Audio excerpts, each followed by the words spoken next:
Olá, querido, querida! Hoje retomaremos o tema feudalismo, conforme foi dito na aula anterior. Só que hoje veremos então, portanto, a posição da Igreja Católica e o período auge do feudalismo, que vai do século XI ao século XIII. Vejamos nos slides.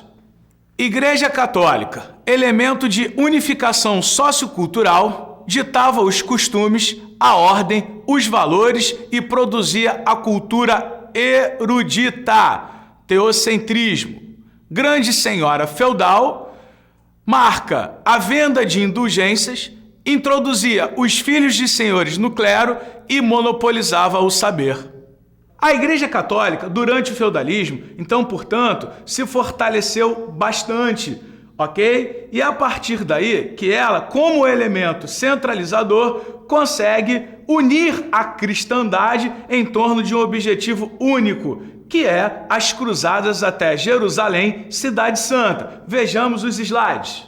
Século XI. Em 1095, o Papa Urbano II, no Concílio de Clermont, convoca a Primeira Cruzada para a conquista de Jerusalém, Terra Santa, o berço do cristianismo.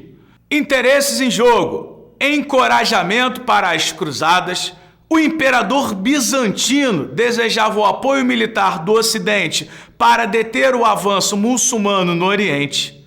O Papa promove a concessão de indulgência plena para todo aquele cristão que saísse, então, portanto, da Europa cristã rumo a Jerusalém, Cidade Santa. Fator de origem interna na Europa é a marginalização social de nobres e camponeses. Querido, querida, presta muita atenção agora que isso é muito importante, ok? Vamos lá. O esquema começa com o fim das invasões bárbaras. Legal? O fim das invasões bárbaras promoveu um aumento ou uma diminuição da população europeia nesse momento? E aí, vamos de novo? O fim das invasões bárbaras promoveu aumento ou diminuição da população europeia? Gente, se os bárbaros pararam de invadir, é óbvio que a natalidade aumenta. Acontece o chamado surto demográfico. E é exatamente por conta do fim das invasões bárbaras e do aumento da população, não é isso? Podemos observar a chamada marginalização social, sendo que essa marginalização social aqui é a marginalização social de nobres e de camponeses. Botino, de nobres e camponeses? Poxa, de camponeses eu até entendo. Agora, e de nobres? Como é que fica essa questão de nobres?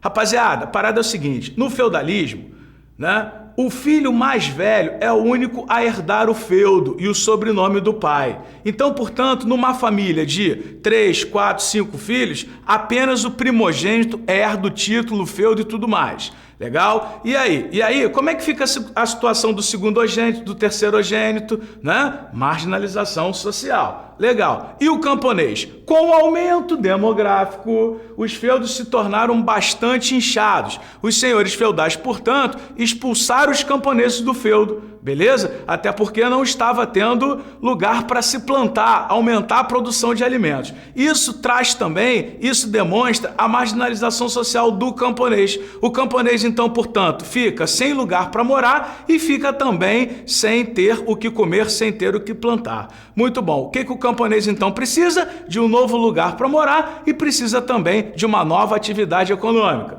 Então, por conta dessa marginalização social, não é? Havia necessidade, então, portanto, na Europa, de ter uma fonte de escape, né, para aliviar, então, essa situação de nobres e camponeses. Legal. E essa situação, pessoal, chama-se de cruzadas. As cruzadas foram peregrinações armadas saindo da Europa cristã para Jerusalém, Cidade Santa. E quem consegue convocar a cristandade é o Papa Urbano II no Concílio de Clermont, como vimos anteriormente. Aliado ao poder dos reis de arregimentar os exércitos, o rei mais o Papa promovem as cruzadas. E as cruzadas são responsáveis, amigos, pelo seguinte, olha, presta atenção, a reabertura do mar Mediterrâneo. Vamos lá, agora eu gostaria de olhar para você, né? Presta muita atenção nisso aqui. As cruzadas, queridos, foi, portanto, a reabertura do mar Mediterrâneo, promovendo, então, a retomada do comércio com o Oriente. Isso é muito importante. Não se esqueça, as cruzadas, então, portanto, reabriram o mar Mediterrâneo. Voltamos ao esquema.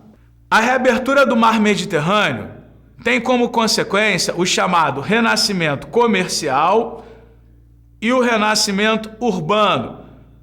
Queridos, toma muito cuidado aqui pelo seguinte, o renascimento comercial e o renascimento urbano são características do século XI ao XIII, ok?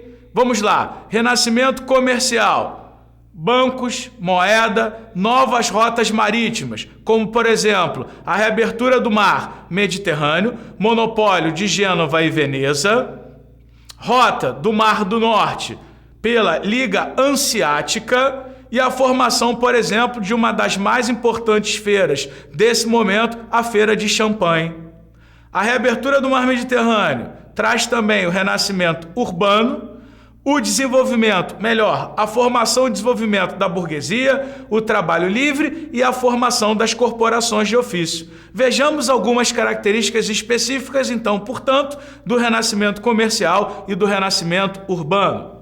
Finalizamos então, portanto, o esquema, mas eu gostaria de chamar a atenção para um detalhe que é muito importante e que as pessoas sempre se confundem. Vamos lá, o renascimento comercial e urbano, característica do século XI ao XIII. Portanto, amigo, amiga, presta atenção.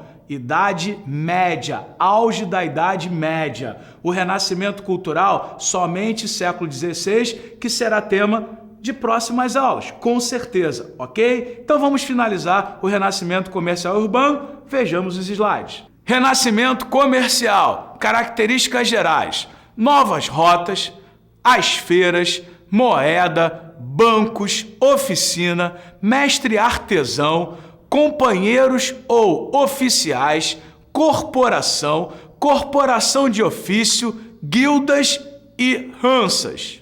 Renascimento urbano, retomada das cidades abandonadas ao fim ou final do Império Romano, fundação de novas cidades, os chamados burgos, nascimento da burguesia, trabalho livre e assalariado.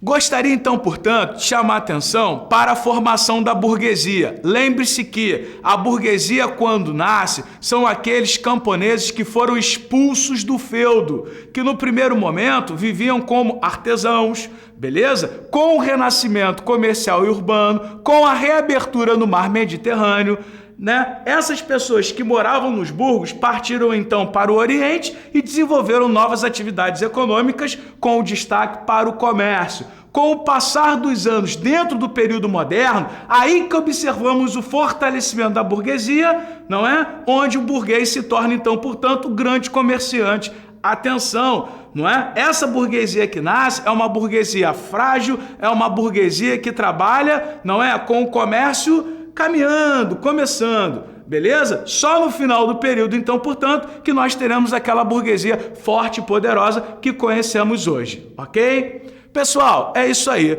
Ficamos por aqui. Lembrando que, nas próximas aulas veremos, então, portanto, a crise e o final do feudalismo, ok? Estude sempre, clique sempre, clique, estude.